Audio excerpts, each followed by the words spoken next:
Shalom, brothers and sisters. I said that my next video would be explaining the commandments that we were trained into breaking in our everyday lives, and that's what I'm going to be doing today. At the end of the video, I also will be pointing out who the tribes are. I'm going to be reading from the Holy Bible, King James Version. You may ask, why do I have a different Bible from the first video? Well, that's because this Bible has references.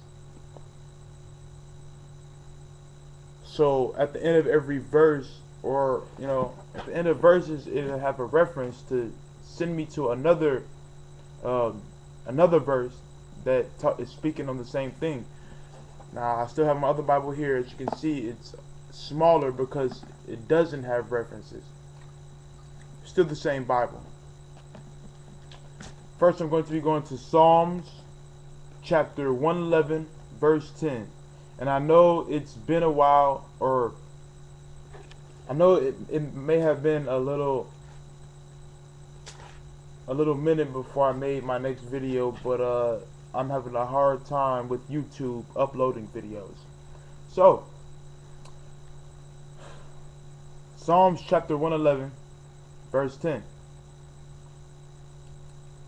The fear of the Lord is the beginning of wisdom. A good understanding have all they that do his commandments. His praise endureth forever.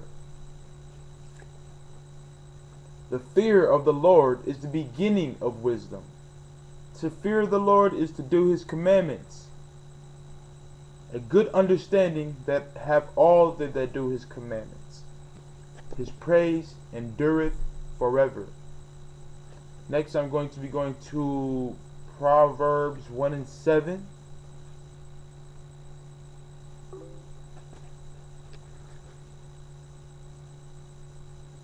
The fear of the Lord is the beginning of knowledge, but fools despise wisdom and instruction. But fools despise wisdom and instruction. Next, I'm going to go to Proverbs 3 and 20. And I read, by his knowledge the depths are broken up, and the clouds drop down the dew.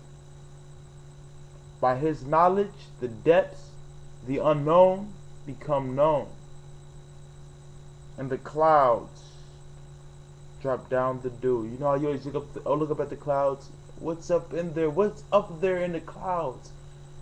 What's there? I wish I could touch it. They drop down the dew. The clouds come to you. The unknown becomes known with fearing him, doing his commandments. For that is the beginning of wisdom and knowledge. Following his commandments. It's as simple as that. I read this book. I find out much more every time I read it. Than anything all the years I've spent in school. And I'm a very good student. Job 28 and 28 is where I will be going next.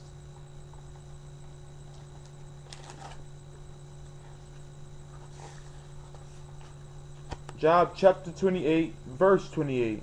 And I read, and unto men he said, behold, the fear of the Lord, that is wisdom, and to depart from evil is understanding. To depart from evil is understanding. The fear of the Lord is wisdom. It is wise to do his commandments.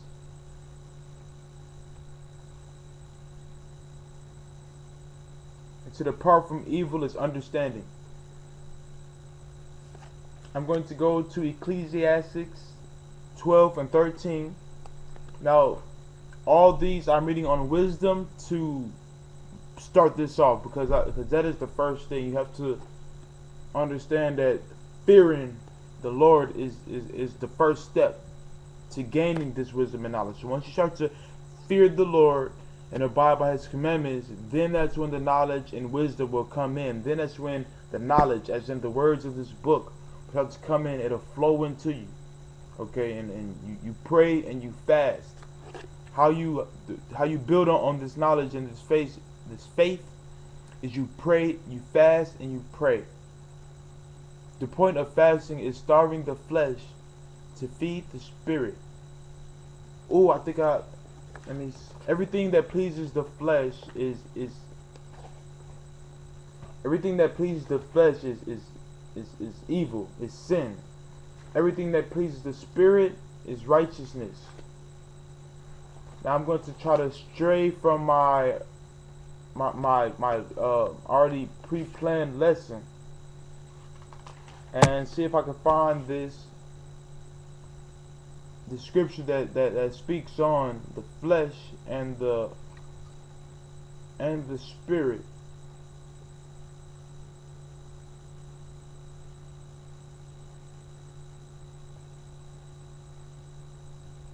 Okay.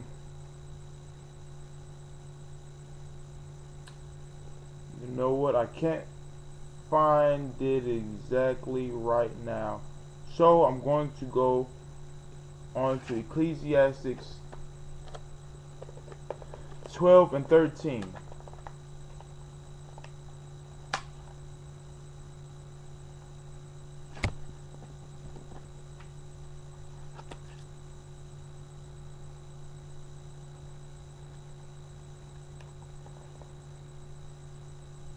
Sorry for taking so long. But I'm here now. Ecclesiastes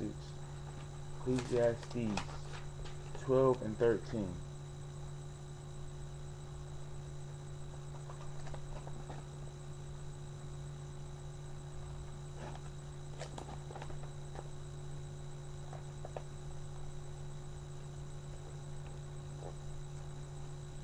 That is right after Proverbs. So I read, let us hear the conclusion of the whole matter. Let us hear the conclusion of the whole matter. The whole point I'm reading the scriptures on wisdom. Fear the Most High and keep His commandments, for this is the whole duty of man. For this is the whole duty of man. The whole duty. Okay. Now I'm going to go to Exodus chapter 20.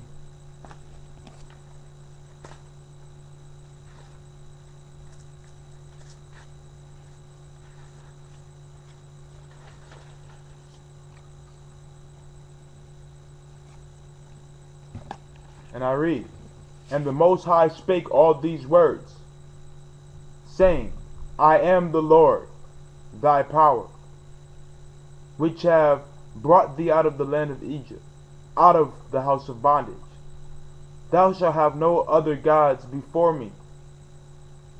Thou shalt not make unto thee any graven image, or any likeness of anything that is in heaven above, or that is in the earth beneath, or that is in the water under the earth.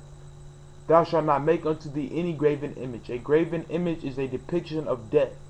Graven, grave, any depictions of death, any pictures that you see when you walk into church that have Jesus Christ dead on the cross, that is a depiction of death. And you might want to get out of that church as soon as possible. They make you think that it's okay to have a graven image when it says clearly in Exodus chapter 20 verse 3, thou shalt have no, verse 4, thou shalt not make unto thee any graven image. So we are not to have a graven image. Thou shalt not bow down thyself to them, nor serve them. Do not bow yourself to these graven images, nor serve them. That is just as serving other gods, which he says in Exodus chapter 20 verse 3, thou shalt have no other gods before me. When you worship these pictures, this is not godly.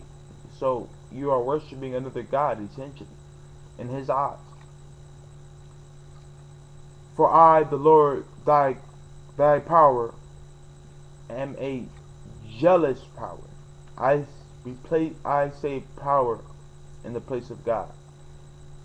God means power. Visiting the iniquity of the fathers upon the children unto the third and fourth generation that hate me. So he's visiting the sins of the fathers upon the children unto the children, to the third and fourth generation. So from the father down to the third and fourth generation, he is visiting these sins. Meaning, when he visits these sins, meaning that's death. Meaning that you will be sent to death. I'm saying the curses that I talked about, you will receive those curses.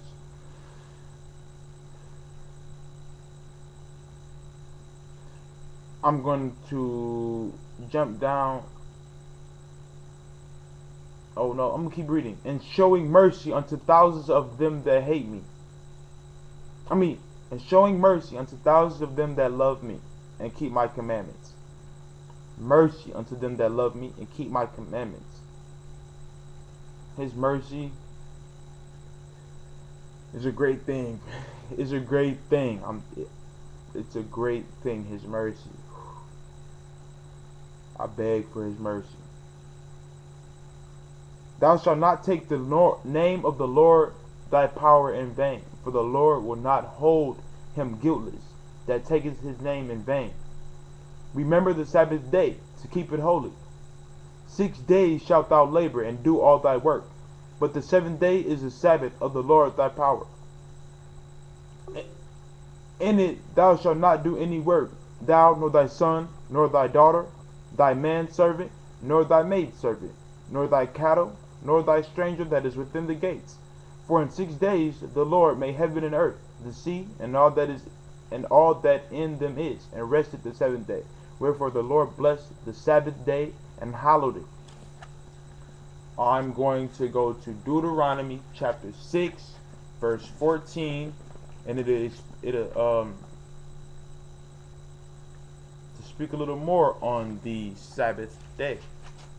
Deuteronomy chapter 6, verse 14, and I read, Ye shall not, I misspoke. I'm going to go to Exodus 31 and 17. I will touch on Deuteronomy in just a second. Exodus 31 and 17. It is a sign between me and the children of Israel forever. For in 6 days the Lord made heaven and earth, and on the seventh day he rested and was refreshed. I'm going to go back up to 31 and 15. 6 days may work be done, but in the seventh is the Sabbath of rest, holy to the Lord. Whosoever doeth any work in the Sabbath day, he shall surely be put to death. Wherefore the children of Israel shall keep the Sabbath, to observe the Sabbath throughout their generations, for a perpetual covenant. It is a sign between me and the children of Israel forever. Forever. For in 6 days the Lord made heaven and earth, and on the seventh day he rested and was refreshed. Go back to Exodus 20.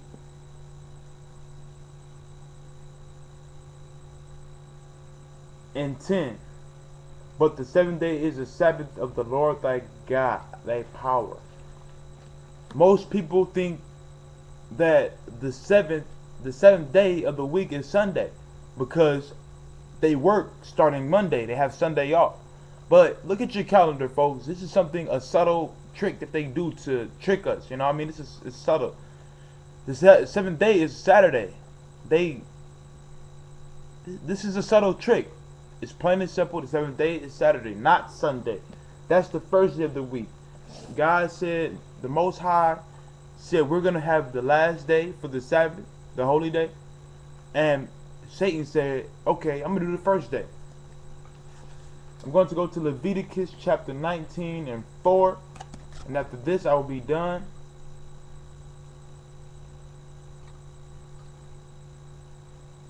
Well, I didn't have time to go over the tribes. I'm gonna list the tribes off now. Well, I'm gonna list the people. I don't have time. I have 15 seconds. Blacks, Jamaicans, Panamanians, Mexicans, Cubans, Puerto Ricans, Haitians, Hawaiians, Dominican Republicans,